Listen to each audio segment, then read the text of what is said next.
Assalamu alaikum everyone. My name is Hadika Ibrahim and I am second semester data science student. For my object oriented programming project, I built a Netflix movie recommender system, and I created this project because many users struggle to find the personalized movies on Netflix.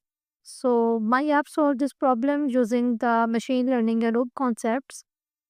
If a user enters a name of one movie, then the app recommends a five similar movies based on their interests. Now let's move to the dataset used in my project. I collected the Netflix dataset from a Kaggle, which includes the information about Netflix movies and TV shows.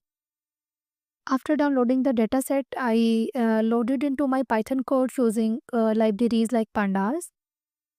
Then I explored the dataset to understand its structure.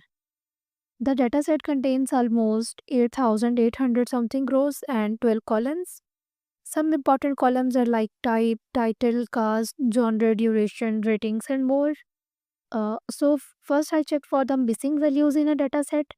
I found that columns with the highest number of missing values were director and cast. And then I looked at the statistical summary of the dataset to get insights into the data, such as average duration, type of content, and ratings. Next, I moved to the data cleaning and transformation. I filled the missing values in important columns like director, cast, rating, country, and duration with appropriate default or sample values. For the date edit column, I also filled the missing values using the sample data. And after cleaning, I again checked for any remaining null values to confirm that everything was handled. And then I also checked for duplicate rows and found that there were no duplicate in dataset. After cleaning, I moved to the next step, that is data visualization. First I created a bar chart to visualize the missing values. As you can see, the director, cast, and the country had the highest missing value before cleaning. Then I explored the content distribution to see how many are movies and how many are TV shows. And then I also visualized the ratings to check which ratings are the most common on Netflix. And then I explored the dataset further to understand how different columns impact each other. And then next, I created a pie chart showing the top 10 countries where the Netflix content is the most available. After that, I made a graph to check the release years, especially comparing the content before release 2010 and after 2010. And then I created a box plot to check the duration of movies and TV shows and to detect the outliers in both. I also made a scatter plot to explore the relationships between different columns. Then I made a bar chart showing the top 10 most common genres on Netflix. I also created a correlation heat map to visualize the relationships between numerical columns. And finally, I created a horizontal bar chart showing the top 10 movies with the longest duration to give a clear understanding of extreme cases. Now let's move to the main step of the project, which is model building. I built a machine learning model that recommends the top 5 similar movies based on the movie that the user enters. To do this, I use the two main techniques.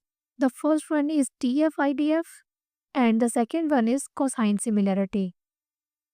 TF-IDF stands for the term frequency and inverse document frequency.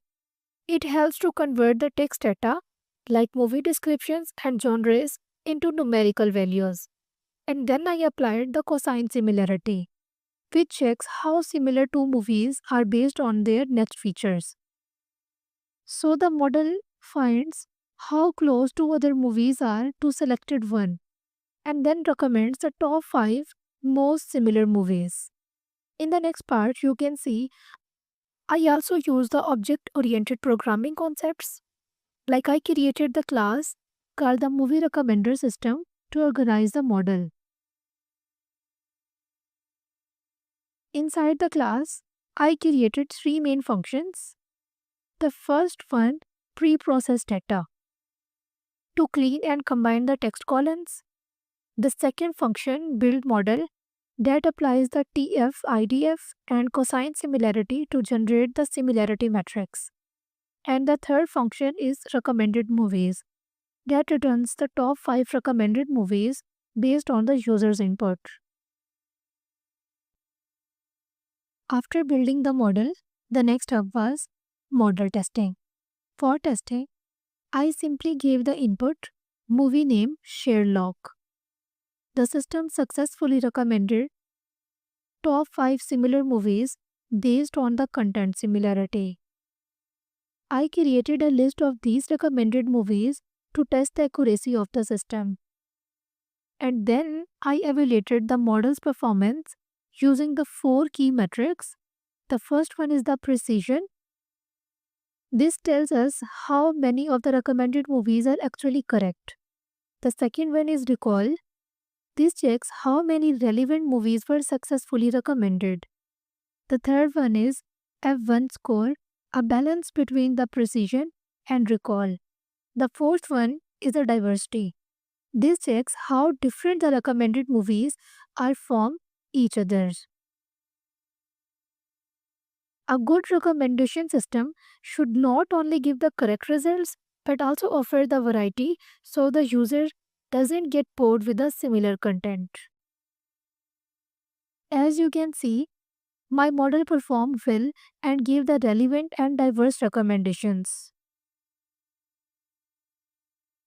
For better understanding, I also visualized the evaluation metrics by creating a bar chart showing precision, recall, F1 score, and diversity. And then I created another horizontal bar chart showing the Sherlock and its top 5 recommended movies along with their cosine similarity scores. This helped me to verify that the most similar movies were ranked at the top, meaning the model is recommended correctly. With that, the model building and testing process is complete. And now we are ready to move the final steps, that is user interface and deployment. Now let's move to the next part of a project, the user interface and deployment. For this, I use the Streamlit library because it is very easy to use and great option for machine learning projects. I used PyCharm to build the app and created the virtual environment for it. Then I created an app.py file where I loaded the clean data and connected it with the model. I also created a requirements.txt file which includes all the libraries needed to run the project. First, I set the title of the app as a movie recommender system. Then I added a select box which displays all the movies titles from the dataset in sorted order. Below that, I created a recommended button. When the user clicks this button, the model starts running and returns the top 5 similar movies. For each recommended movie, the app shows movie title, release year, description, and genre. I also added a horizontal line for the every movie to visually separate the results. If a user enters a movie name that is not in a dataset, the app shows a warning message like movie not found in a database, please try another. To run the code locally, I open the terminal and type the command streamlitrun.appy. It starts running on the local host. It may take a few seconds to load. As you can see, the app is working correctly. The title is showing as we wrote in the code, and the drop-down menu is also visible. We can either scroll or search the movie name. Like for example, if we search a Dragon app recommend the top 5 similar movies based on that input. Now finally, let's talk about the deployment. First, I created the GitHub repository and uploaded all the project files. The repo includes the README file, the clean datasets, and all code files. In my README, I clearly explained each part of the project. Then I went to the Streamlit Cloud to deploy the app online. I selected my GitHub repo, gave the app title, and set the URL for the app. I selected the main script file, app.py, and deploy it with one click. Now the app is live and working. Users can select any movie and click the recommend button, and then app will display the top 5 similar movies. As you can see, my GitHub is connected and Streamlit app is linked to my profile. In conclusion, this project helped me to understand how to build a complete machine learning system, from the data collection to cleaning, model building, testing, UI design, and deployment. I used important OOP concepts like creating a class and defining the functions to keep my code clean and well structured. I also learned how to use the Streamlit to build a simple and user friendly web based interface, and how to deploy my app online using the Streamlit Cloud and GitHub. This hands on experience gave me the strong understanding of how real world ML projects work, and also improved my Python skills, problem solving, and project management. Thank you so much for watching my project presentation. I hope you like it and learned something from it.